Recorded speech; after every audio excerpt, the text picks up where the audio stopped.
G'day everyone, and welcome to the first video in week 4 of Laws 3006 Administrative Law. Good news, there's only 3 videos this week. In this video, we're going to look at the difference between merits review and legal review. In the second video, we're going to introduce you to the Administrative Decisions Judicial Review Act, and in the final video, we'll start delving into that act, looking at the distinction between what they call broad and narrow ultra vires, although you'll pretty quickly discover that I personally think those terms are really unhelpful. So let's start by looking at the distinction between legal review and merits review. Sometimes in the cases this might also be described as the distinction between review of the law and review on the merits. This is one of those concepts that's honestly not all that complicated, and yet for some reason it can be really hard to wrap your head around. So I want to explain it with an example that has absolutely nothing to do with the law, and then we'll bring it back to the law. I want you to imagine for a moment that you're a well-known local restaurant blogger, and you get contacted by 3 local Italian restaurants. They're keen to get some publicity with your audience. They want to pay you $1,000 to promote a competition between them. You're the judge, and for your money, you need to write reviews of each of them and choose the best. Now, they have some rules. First, you have to go as part of a couple, booking in a false name so they won't know it's you. Second, between the pair of you, you have to order garlic bread, at least 1 entree, and at least 2 non-pizza main courses. You then have to order coffee, and it has to be the same coffee order at each restaurant. Finally, you have to book your table for 7 p.m. on a Thursday night at each restaurant so you can judge the service fairly. The first restaurant is Benita's House of Pasta. You and your partner book at 7 p.m. You order the garlic bread and some stuffed olives, then some carbonara and marinara before you both order mochas to end the evening. It's all pretty good. The service is quick and attentive. You're impressed. Second, a few nights later, you go to Soprano's. Again, you book in at 7 p.m. You have garlic bread and an antipasto platter, then some creamy mushroom pasta and a bolognese before you have your mocha. Again, it's all very good. Nothing to complain about, but somehow not quite as good as Benita's was. Finally, a few nights later, you head over to Giovanni's Kitchen. Work finished a bit late that afternoon, so you book in at 7:30.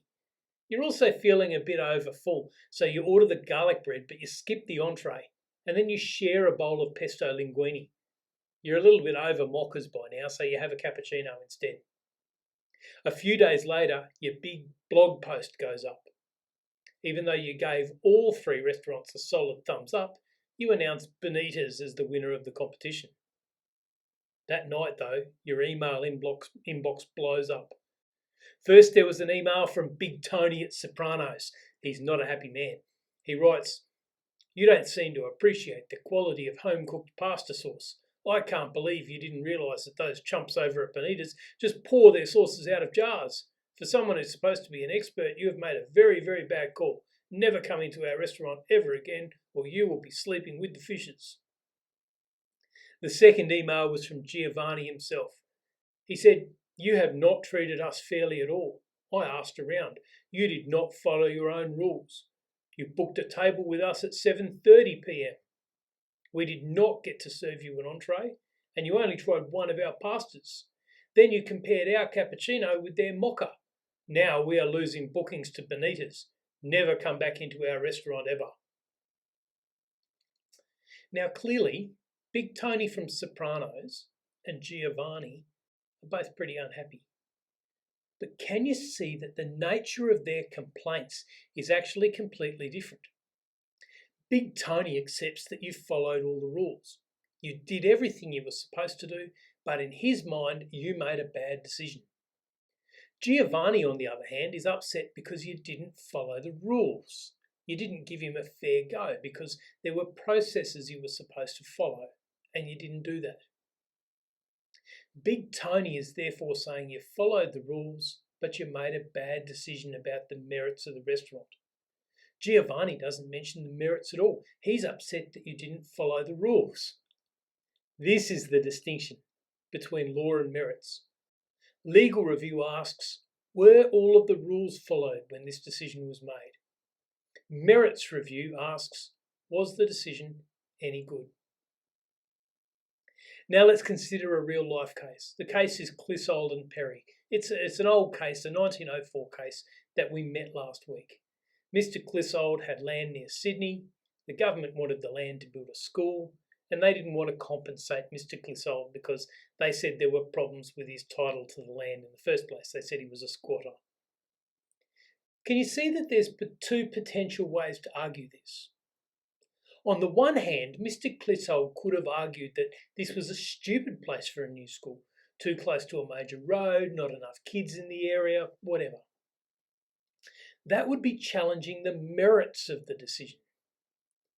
Instead, though, he argued that there are rules about when the government can take someone's land, and those rules required compensation. So he didn't have to care about whether it was a good place for a school or not.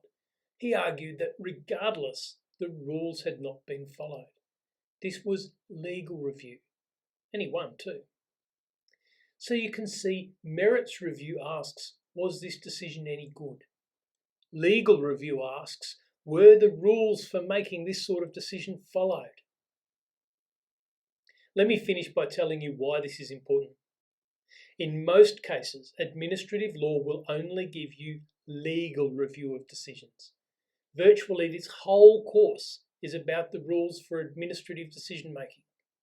A failure to follow those rules opens a decision to legal review. So for instance, the Federal Court, which we'll learn more about in later modules, can't review the merits of a decision. It can only review whether the decision was made legally. As you move through the coming weeks and tackle administrative law, you need to keep reminding yourself over and over that we're almost always interested in legal review. We're not asking whether a decision was any good. We're asking whether the decision was made in accordance with all the relevant rules. Now, don't worry, I'll keep reminding you along the way. And if you find some of this stuff confusing later, you can always come back and review this video. And then in week 9, we've got a whole week on merits review. For now though, just try and sear into your brain that legal review asks if the right process has been followed, and merits review asks whether the decision was any good. That wasn't so painful, right? So now onwards and upwards to the second video where we meet the key piece of legislation for this whole course, the Administrative Decisions Judicial Review Act 1977.